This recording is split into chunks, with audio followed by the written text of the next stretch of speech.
Brought to you by Techno Camon 30 series.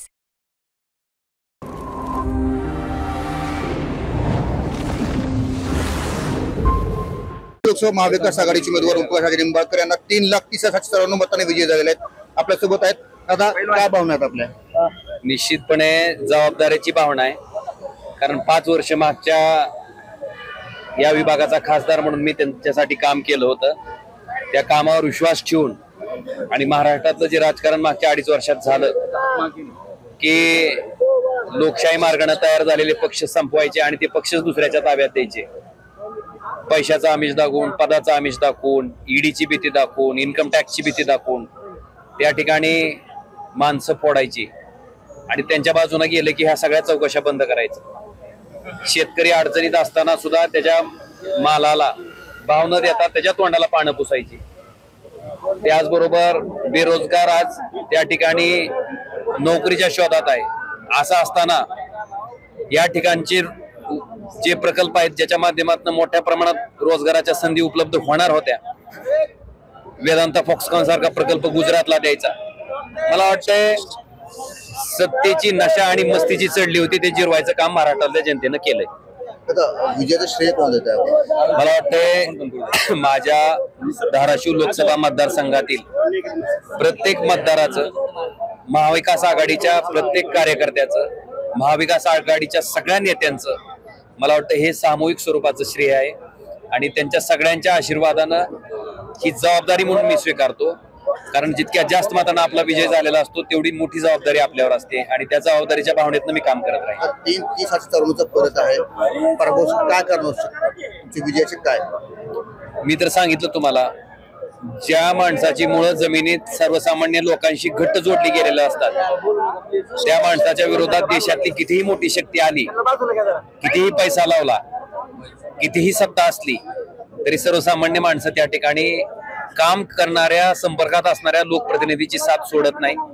आणि लोकप्रतिनिधी नात्यानं आपण कायमस्वरूपी हे लक्षात ठेवलं पाहिजे की कुठलाच मतदारसंघ आहे का आपला बापजाद्याचा बालेकिल्ला नसतो। आपण सामान्य माणसासाठी काम करण्यासाठी आपल्याला दिलेली संधी असते। मला वाटतं त्या संधीचा पुरेपूर वापर करणं, त्यांच्यासाठी हे पद वापरणं मला वाटतं ही जबाबदारी असते आणि ते वापरल्यामुळं लोकांना तो विश्वास पटला आणि लोकांनी एवढ्या मोठ्या शक्तीच्या विरुद्ध त्या ठिकाणी 3,30,000 इतक्या मताधिकाने मला देशाच्या सर्वोच्च सभागृहात लोकसभेत पाठवलं। लोकसभेसाठी संकल्पना निश्चित बऱ्याचशा गोष्टी आहेत।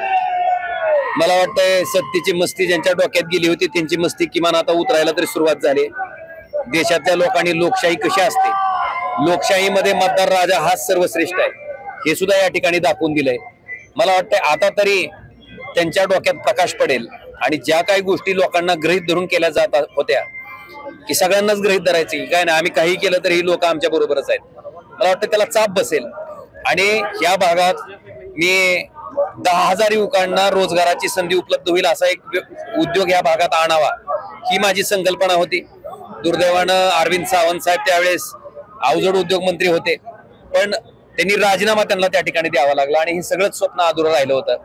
मला वाटतं त्या दृष्टीने सुद्धा सरकार कोणाचं का असेना पण मी प्रामाणिक प्रयत्न करेन। मराठा आरक्षणाचा महत्त्वाचा मुद्दा झालेला निश्चितपणे आपण बघितलं असेल, मराठा आरक्षणाच्या बाबतीत मी केंद्र सरकारला वारंवार सांगत होतो की बाबा रे, तामिळनाडू राज्यामध्ये सुद्धा 50% ची मर्यादा ओलांडल्याच्या नंतर केंद्र सरकारच्या हस्तक्षेपामुळे मराठा आरक्षण टिकलं होतं। मग तामिळनाडू सरकारचं जर 50%च्या पुढे जाऊन आरक्षण टिकत असेल तर महाराष्ट्राचं आरक्षण टिकायला काय हरकत आहे?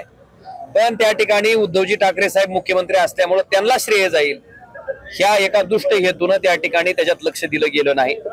थोडक्यात उद्धवजींना खाणण्यासाठी जो त्या ठिकाणी पाडण्यासाठी जो खड्डा खाणला होता त्या खड्ड्यात स्वतः भारतीय जनता पार्टी पडलेली आहे।